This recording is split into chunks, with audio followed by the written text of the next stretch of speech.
Everything in the Holy Land is political, including archaeology. Well, this week, controversy is erupting as Israel is seizing 445 acres of land inside the West Bank, Judea and Samaria, to develop an archaeological site. Well, Israeli tour guide Yoav Rotem joins us now. So, Yoav, before we get to why the world is so mad, what is this site? All right, Raj, this is a big site, a big question, a big deal. We're talking about the capital of the Kingdom of Israel, which was established by King Omri. I want to take you back quickly for review the whole history over here. We have the first king of the United Kingdom of Israel, David, his son Solomon, and after Solomon ruling from Jerusalem, we have a split between the northern kingdom, Israel, the 10 tribes over there, led by Jeroboam, and the kingdom of Judah that will last until 586 with the destruction of the first temple. This northern kingdom, Kingdom of Israel, is happened to be a very strong kingdom. Some scholars may say, and they found it actually in some regional conflicts, leading alignments against Assyria, and basically one of the strongest kings in the beginning of the 9th century BC is King Omri, and he's going to build a city to be the capital of this land, the capital of this kingdom, in the northern part of Samaria, in a place today we call Shomron. I mean, that's where Samaria is coming. That's where the name Samaria is coming from. And this is the site of Samaria, where Omri will be settled and the kings of Israel will rule from there. That's basically the place that will later on, there's some more history to it. Right. Okay. So why is this controversial? Why is the world, I guess you could say, in an uproar? What makes this so unbelievably sensitive?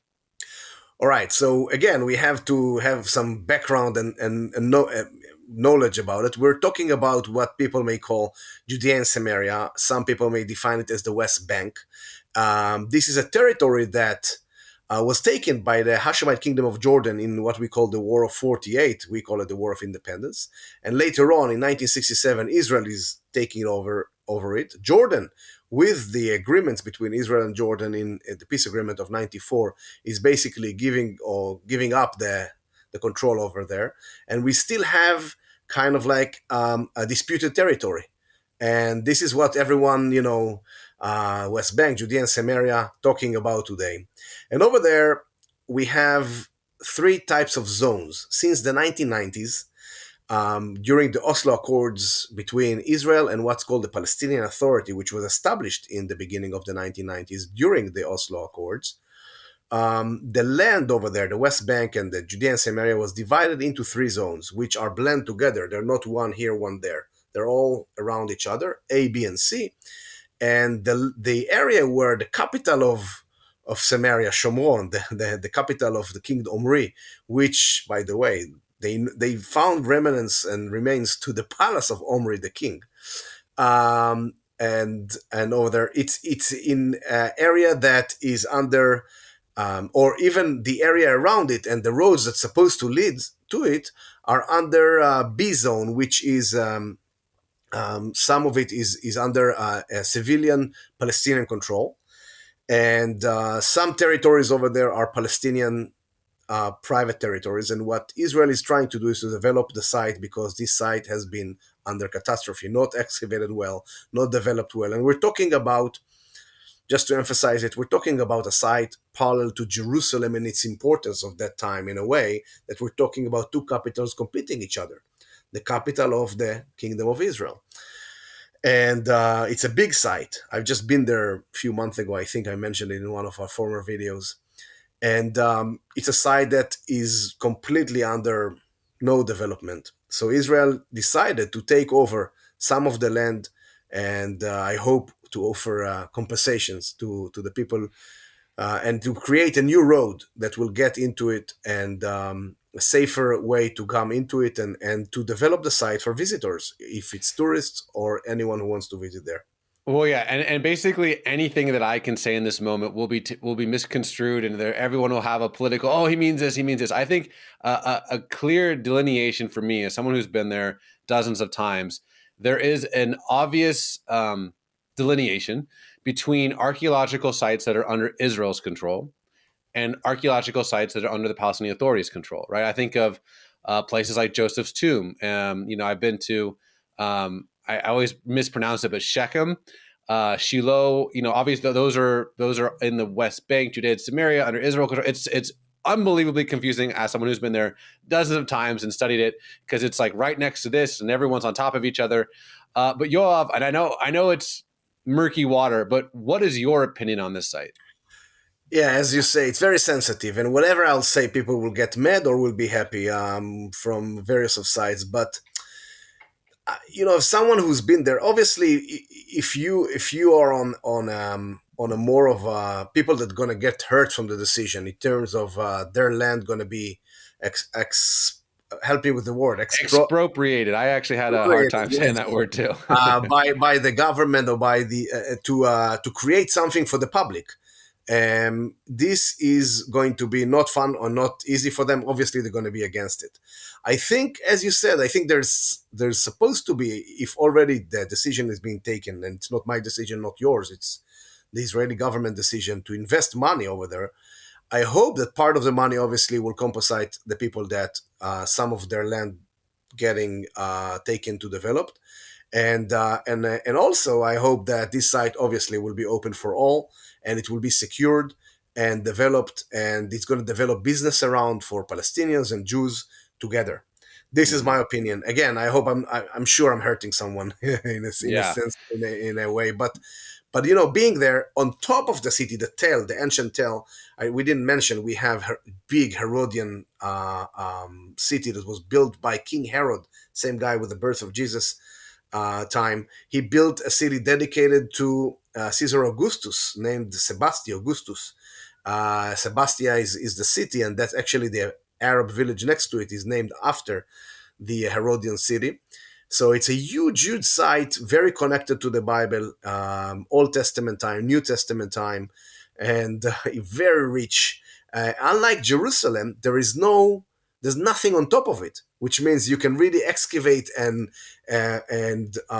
reconstruct and design the streets. And we're talking about a royal place. And I think, again, maybe it can be good also for the people that are getting hurt. And I hope that they'll find a way to see the good side of it. Mm. Well, I just think that adds layers of context for people that are trying to understand the Israeli-Palestinian conflict, the Israeli-Arab conflict, whatever you want to call it, is that this little slice called the West Bank, people call it Judea and Samaria, you can call it whatever you want.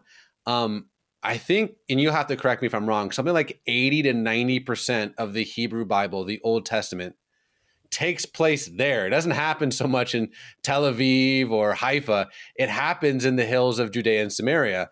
So I think of sites like Shiloh, again, Shechem, Bethlehem, Hebron. These are all places in the quote unquote West Bank, Judea and Samaria, which just adds so much, at least like make it confusing, right? Like, why don't you just give it up? Why it'd be like, hey, United States, just give up DC, Boston, and New York. I mean, it's like the heart of the Jewish people. I'm And not more. saying do or don't. I really am trying to not make a political statement. I'm trying to, and I think you are too, Yoav, help people understand how complicated this is, how it's not just black and white, and how even something like archaeology, there's so many layers to it. But having that context, not just listening to a tweet or someone say something ridiculous online, helps us understand a more comprehensive, hopefully biblical understanding of how we should navigate this very sensitive subject. But Yoav, I know you have lots to say about this. I will give you the last word, and you can say whatever you want to say. Just out of the biblical context and the historical context, I just want to emphasize something. The government of Israel can decide on many decisions also inside Israel today, taking land for building and developing something for the public.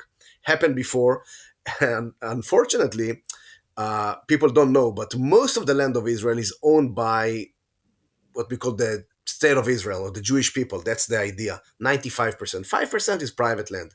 So most likely, if you find private land in Israel, it's going to be belong to a church or to Arab people that still owns it.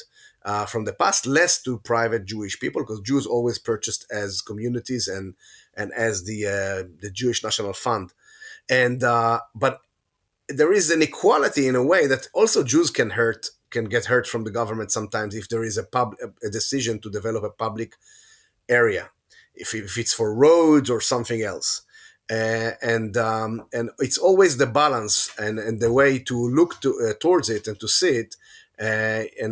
Again, hopefully, to find a way, I hope these people to find a way to approach the government and get compensated. And obviously, I want to wish you and myself to visit Samaria and Shomron, the city, and see the remains of the palace and the history and learn more of the context of the Bible from being there, because it's precious. It helps a lot to read the Bible today.